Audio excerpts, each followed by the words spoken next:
জেলে তাণ্ডব চালিয়ে এবার জেল থেকে মুক্তি পাওয়ার উপায় খুঁজে বার করানোর চেষ্টা করতে শুরু করে দিল নীলু। হ্যাঁ বন্ধুরা, ভিডিওতে লাইক দিয়ে দেখতে থাকুন। অফিসার সাদাত হোসেন যখন বারবার করে জিজ্ঞাসাবাদের মুখে নীলাঞ্জনাকে উপরে প্রেশার ক্রিয়েট করতে থাকে আর বলতে থাকে যে নীলাঞ্জনা দেবী, আপনি যতই নিজেকে আড়াল করার চেষ্টা করুন না কেন, আপনি যতই মুখ বুঝে চুপ করে থাকার চেষ্টা করুন না কেন, আপনি কোনো মতে এই যাত্রায় আর পার পাবেন না, কারণ আপনার বিরুদ্ধে সকল তথ্য প্রমাণ আমাদের হাতে এরই মধ্যে চলে এসেছে। আর কোয়েল দেবী কিন্তু আপনার বিরুদ্ধে সকল পর্দা ফাঁস করে দিয়েছে, সকল স্বীকারোক্তিমূলক জবানবন্দি দিয়ে দিয়েছে। তাই সেই সুবাদে তার শাস্তি কিছুটা কম হলেও আপনার শাস্তি কিন্তু কোনো অংশে কম হবে না, কারণ এই গোটা চক্রান্তের মধ্যে সবথেকে বেশি অবদান যদি কারো থেকে থাকে সেটা হলো একমাত্র আপনার। অন্যদিকে নীলাঞ্জনা বলতে থাকে যে না, সেটা কোনো মতেই হতে পারে না, কারণ এটা সম্পূর্ণরূপে মিথ্যে ওই বাবুল গুণটাকে কিন্তু আমি কোনো মতেই কোনো নির্দেশনা দিইনি। যা কথোপকথন হয়েছে সেই সব কটা রেকর্ডিং চেক করে আপনি দেখবেন খুব ভালো করেই, সেখানে কিন্তু কোয়েলের নামটাই বেশি করে ফুটে উঠবে, কারণ কোয়েলের সাথে বাবুলের সব সরাসরি কথা হয়েছে, আমার সাথে কোনো রকম কোনো কথাই হয়নি।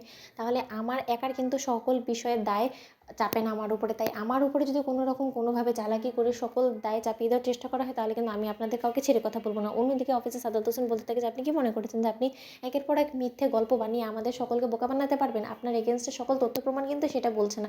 অন্যদিকে যখন নীলুকে অবশেষে কিছুক্ষণের জন্য রেস্ট দেওয়া হয়, ঠিক সে সময় নীলু বলতে থাকে যে না, এত সহজে আমাকে মার দিয়ে দিবি তুই রায় দিদি ভাই? তুই মৃত হওয়া শর্ত তুই আমাকে শাস্তির আওতায় আনবি, পুলিশ সকলে মিলে আমাকে নির্যাতন করবে আর সেই সব যন্ত্রণা আমাকে সহ্য করতে হবে? এতটা সহজ না দিদি ভাই, যে করে হোক না কেন এই চার দেওয়ালের মধ্যে থেকে আমি অবশ্যই চিরে হলেও বের হবই। আর এবার আমি যে এত কিছু কাঠখড় পুড়িয়ে অবশেষে যে গিফট অ্যান্ড ডিডটা আমি তোকে দিয়ে সাইন করাতে পেরেছি, সেটা যে কোনো মূল্যে আমাকে অবশ্যই বাবুলের হাত থেকে ছিনিয়ে নিতে হবে। তারপরে আমি সেই গোটা সম্পত্তিটা একা ভোগ করবো। এতদিন ভেবেছিলাম যে না, আমি আমার সহকারী কোয়েলকে কিছুটা অংশ অন্তত বুঝিয়ে দিব, ওর সাথে আমি এতটা বিশ্বাসঘাতকতা করব না। কিন্তু একবার যখন ও আমার সাথে বিশ্বাসঘাতকতা করেই ফেলেছে নিজের স্বার্থ ওর কারণে, তাহলে এবার তো অবশ্যই আমিও ওর সাথে স্বার্থপরতা করব। ওকে এই জেলের মধ্যেই পচিয়ে রাখবো, আমি ওকে এখানে মেরে ফেলার ব্যবস্থা করব, তারপরে আমি নিজে সেই সম্পত্তিটা একা ভোগ করব। কিন্তু তার আগে এই কোয়েলকে এখানেই আমাকে শেষ করে দিতে হবে, ওকে জ্যান্ত পুঁতে রেখে দিতে হবে।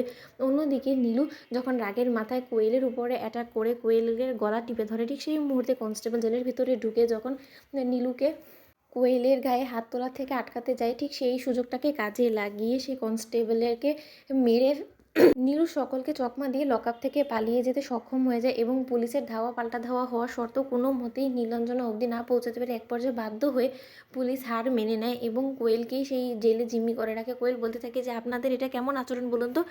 একজন আসামি কিনা দিব্যি পালিয়ে গেল চালাকি করে, অথচ যে কিনা খুব একটা দোষ করেনি তাকে আপনারা এই দিব্যি জেলে আটকে রাখলেন? বলুন তো, আপনারা এরকম নির্মমতা আমার সাথে করতে পারেন না মোটো। আপনারা আগে যদি ওকে না খুঁজে বের করে ওকে শাস্তির আওতায় না আনতে পারেন তাহলে আমারও কোনো শাস্তি হতে পারে না, আর যদি হয় তাহলে সেটা অন্যায় হবে। আমি সেই অন্যায় মুখ বুঝে কোনো মতেই মেনে নেব না। আপনারা শুনতে পারছেন কেউ?